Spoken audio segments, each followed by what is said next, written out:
To everyone watching this, thank you for being here.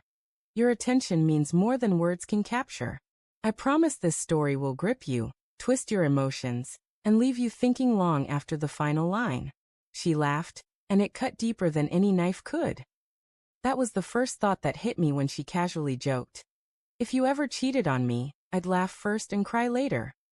It was meant to be playful, light-hearted, a teasing remark over dinner, but the way her eyes sparkled with amusement, it felt like a slap in the face.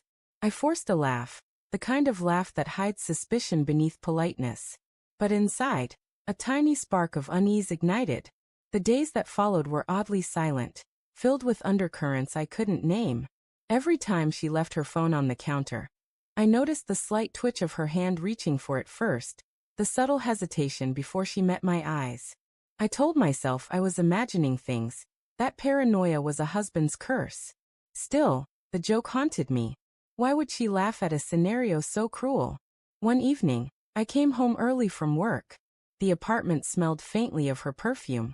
But there was something else, an unfamiliar scent, faint, almost metallic. She was at the kitchen counter, humming softly, chopping vegetables. "Hey," she said, smiling without looking up. "You're early. I thought I'd surprise you." I replied, my voice neutral, but my gaze was sharp, scanning, searching. She looked at me, a flicker of something. Was it guilt? Passing behind her eyes. I shook my head. Maybe I was reading too much into it. Weeks passed. Small things began to unravel the fabric of what I thought I knew. Bills that didn't match her usual spending, subtle lies about meeting friends, messages left open and deleted too quickly.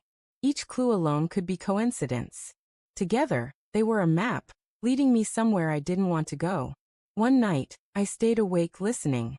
Her laughter floated from the living room. A call, a joke, a familiarity I didn't belong to. I checked the small details. The phone unlocked for a fraction too long, the flicker of hesitation when I asked her who was texting. I told myself to stop. Denial whispered seductively. I wanted to believe in the life we had built, the promises, the years of trust. But then I found it.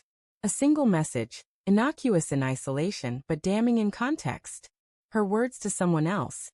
A playful tease, a flirtation, a fragment that screamed betrayal. My chest tightened. It wasn't a mistake or a joke anymore. My wife, my partner and everything, was slipping away, and I had been blind. I didn't confront her that night. I needed calm clarity. Rage would ruin everything. I watched, patiently, silently, as she moved through her routines, unaware that I was no longer a man fooled by appearances. I collected every inconsistency, every lie, until the picture was complete. And then I acted, but not in anger, not in spite. I acted to teach her the weight of consequences, the gravity of the trust she had shattered. I began with her finances, subtly redirecting access, freezing accounts she assumed were private. I made sure she felt the tension of her actions without spilling the secret. She noticed first when a credit card was declined, then when a transfer failed. Her eyes widened in disbelief. "What happened?" she asked, voice trembling just slightly, the laughter gone. "I think it's time we reevaluate our priorities," I said calmly, almost too calmly, letting the silence stretch between us like a tightrope. Her world began to shift, small fractures appearing where she had never noticed. Every missed call, every denied request, every unexpected block revealed a life no longer within her control. I didn't gloat. I didn't scream. I simply let the consequences unfold, letting her piece together that betrayal is never without cost. The turning point came one late evening. She sat across from me, eyes wide, vulnerability mixing with fear. I didn't think you'd notice," she whispered. "I noticed," I replied. My voice was quiet but absolute, steady. "And I kept everything within the bounds of what is fair, what you once promised we would uphold." She looked away, shame replacing the arrogance that once masked her betrayal. For a moment, the woman I had loved, the partner I had trusted, was visible again. Not triumphant, not mocking, just human. We didn't speak for hours. I watched her, the realization slowly dawning, and I felt a mix of triumph and sorrow. This wasn't victory in the traditional sense. This was survival, reclaiming control over the pieces of my life she had tried to manipulate. I had proven that actions have consequences, that betrayal leaves marks not just on the heart but on the life it invades. Days turned into weeks. She grew quieter, introspective. I remained distant, respectful, observant. The home we shared was no longer a place of blind trust, but a space defined by the hard-earned boundaries I had drawn.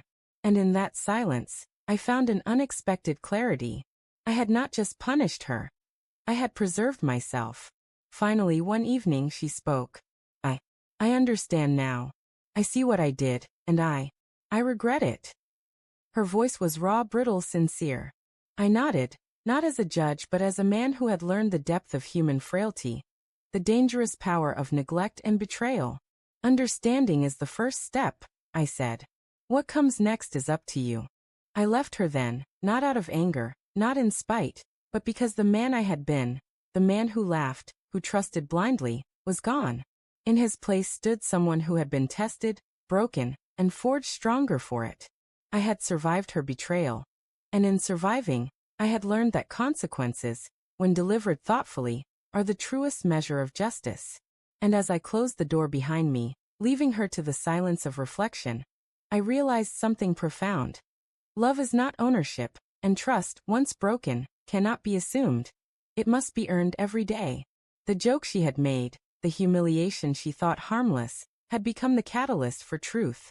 Sometimes, life doesn't offer grand gestures or dramatic confrontations. Sometimes it whispers the consequences, lets them unfold slowly, and teaches in silence. And when the lesson is complete, the reflection remains, not just of the betrayal, but of the strength it took to survive it.